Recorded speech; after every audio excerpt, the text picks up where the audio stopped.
Welcome back to the deep dive. We're continuing our series exploring the MPEP section by section. That's right, trying to make this complex manual a bit more accessible, whether you're prepping for the patent bar or just need to understand these procedures better. And today we're focusing on MPEP section 1843. Section 1843, yes. It covers the international search under the PCT, the Patent Cooperation Treaty. So this is about what happens when you file an international application, the first big review. Exactly. It's about that initial search conducted by an international searching authority, or ISA. Think of it as the global prior art check. Okay, let's unpack that. The international search. Yeah. What's its main purpose according to the MPEP and the PCT? What are they actually trying to do? Well, the core objective, it's laid out pretty clearly in PCT Article 15. It's all about finding prior art. Prior art, meaning things that already exist. Yes, specifically prior art that could affect the novelty, whether your invention is actually new, and the inventive step, which is, similar to non-obviousness in the U.S. Is it an obvious development over what's already known? So basically a worldwide check to see if someone else already did something similar before you filed. Precisely. It's an early look. The ISA, which is often the USPTO if you file through them, does this search. It gives you, the applicant, and later the national patent offices, a heads up about the existing landscape. What kind of things count as prior art here? Is it just other patents we need to worry about? No, it's much broader than that. That's a common point of confusion. It mainly includes any written disclosure. Written disclosure? Like what? Well, patents, obviously. Published applications from anywhere. Hmm. But also academic papers, journal articles, books, technical manuals, conference proceedings, even stuff you find online. If it's written down and was publicly accessible, it counts. Okay, written and public. And the timing. When does it have to have been made public? Timing is absolutely crucial here. That written material only counts if it was publicly available before your international filing date. Before you filed the PCT application itself. Or, and this is important, if your PCT application claims priority back to an earlier application, like a U.S. provisional, Right. then the key date is the filing date of that earlier valid priority application.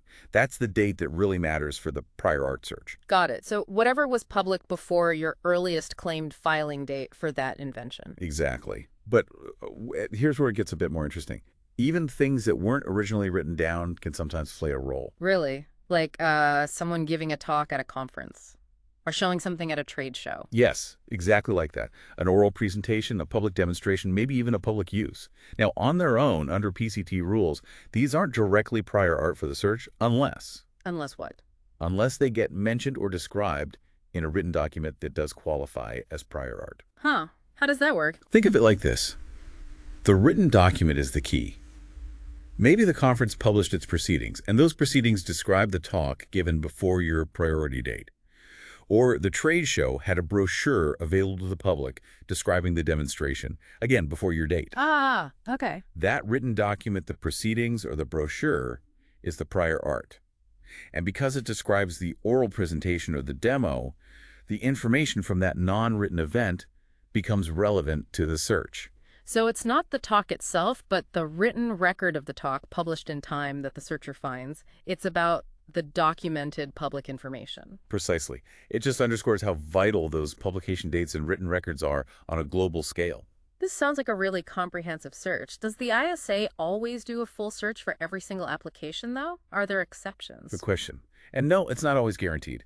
Section 1843 points out situations where the ISA might decline to search or only do a partial search. Like when? What would cause that? Well, one main reason is based on PCT Article 17.2a. If the application claims subject matter that the ISA isn't actually required to search under the rules. What kind of subject matter is that? It varies a bit between ISAs, but common examples are things like purely scientific theories with no practical application claimed, mathematical methods just as methods, or certain methods for medical treatment performed directly on the body. So if I claimed, say, a new surgical technique itself, the ISA might say, nope, we don't search that. It's possible, yeah, depending on the specifics in the ISA's policy. Another big reason is clarity. If the claims are just too vague or they aren't properly supported by the description you provided. You mean if they can't even figure out what the invention is? Exactly. If the examiner looks at it and says, I honestly can't tell what boundaries this claim has, then doing a meaningful search is, well, basically impossible. You need clear definitions to search effectively. Makes sense. You need to know what you're looking for. So if they decide not to search for these reasons, do they just... No, they have to document it. They'll issue a declaration stating that no meaningful search report could be established, or that certain claims weren't searched, and they'll explain why on the official PCT forms. It's transparent. Okay. What about applications that seem to cover like multiple different inventions? Ah, yes. That's the concept of unity of invention. Big part of PCT practice. Rule 13 says an international application should ideally relate to just one invention, or maybe a group of inventions that are linked together. Linked how? What makes them linked? They need to form a single general inventive concept, basically a shared novel technical feature. For instance, maybe you claim a new type of widget and a special method for using that specific new widget. Yeah. Those might be unified. Okay. But if you claim the new widget and also a completely unrelated chemical process that has nothing to do with the widget, the ISA will likely say that lacks unity. Right. Separate ideas. So if they find this lack of unity, what happens? Do they just pick one and search it? They don't just pick one arbitrarily. They'll usually identify what they consider the main invention off as the first one claimed, and they'll invite you, the applicant, to pay extra fees. Extra fees to search the other inventions. Exactly. You get a choice. Pay the additional search fees within a set time limit, and they'll search those other invention groups too. Yeah. Or don't pay, and they will only search the claims related to that main invention they identified. So it's a strategic decision for the applicant. Pay more for a broader initial search, or save the money, but know your international search report will be narrower. That's the trade-off. Yeah. And it matters because down the line, only the search claims are covered by that initial report and opinion. Speaking of the report, Section 1843 also mentions the written opinion of the ISA. How is that different from the international search report? Ah, the written opinion. Super important document. It's actually prepared alongside the search report. At the same time. Yep. Well, the search report is basically, the list here are the relevant prior art documents we found. The written opinion is the ISA's analysis. Their take on things. Exactly. It's their preliminary, non-binding opinion on whether your claimed invention seems to meet those key patentability criteria: novelty, inventive step, and industrial applicability, based on the art they found. Wow. Okay, so it's like getting an early grade from the examiner. Kind of, yeah. It's incredibly valuable feedback for you as the applicant.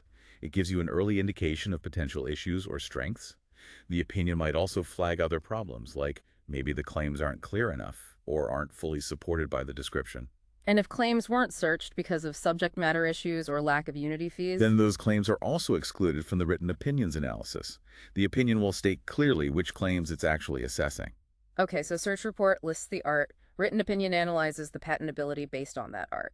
You mentioned timing being critical earlier. How does Section 1843 talk about deadlines? Right, timing is huge in the PCT. The MPEP highlights the deadlines the USPTO, when acting as an ISA, aims for. They try to get both the search report and the written opinion established and sent off to the International Bureau, that's WIPO in Geneva, quite early. How early? The target is usually to have them received by the International Bureau by 16 months from your earliest priority date. 16 months. Why that specific deadline? What happens at 18 months? Good catch. The 16-month target is directly linked to the 18-month publication date. PCT Article 21.2 mandates that international applications are typically published by the International Bureau at 18 months from the priority date. Ah, I see. So getting the search report and opinion done by 16 months gives WIPO enough time to do all the technical prep work needed for that 18-month publication. It keeps the whole timeline running smoothly. Which means, for the applicant, getting everything filed correctly and on time at the very beginning is really important, right? To avoid messing up that schedule. Absolutely vital. If you delay submitting required parts, like maybe a sequence listing for a biotech invention, or if the application format is wrong, it can cause delays in starting the search, potentially pushing back the report and opinion, or even leading to an incomplete search. You want to avoid that. Okay, so the search happens, the opinion is written, the application gets published at 18 months. What happens to all that information then? Does it just exist? Oh, it definitely doesn't just sit there. It has very real ongoing consequences. Both the prior art listed in the search report and the published PCT application itself become significant later on. Wait, the published application becomes prior art against other people? Yes, that's a key aspect. When your international application is published by WIPO at 18 months, that publication can act as prior art against other applications filed later. Under current U.S. law, for instance, that WIPO publication can potentially be used under 35 U.S.C. 102A, just like a published U.S. application, if its effective filing date beats someone else's claim date. Wow. So by filing internationally, you're contributing to the global prior art pool yourself. You absolutely are. That publication puts the information out there globally. It's a prior art-creating event. And what about the specific documents the ISA found and put in the search report? The applicant has to do something with that list, right? Yes, absolutely. That prior art identified by the ISA is generally considered information material to patentability. In the U.S. system, this means you have a duty to disclose that information to the USPTO if you enter the national phase here. A duty of candor. Exactly. You typically submit it via an information disclosure statement, or IDS. And similar disclosure duties often exist when entering the national phase in other countries, too.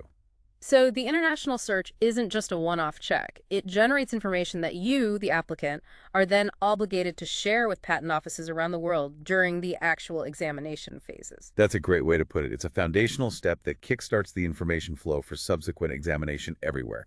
It finds the art early, but it also creates responsibilities. Okay, this deep dive into MPEP 1843 has been really helpful. We've covered the main goal, finding that global prior art affecting novelty and inventive step.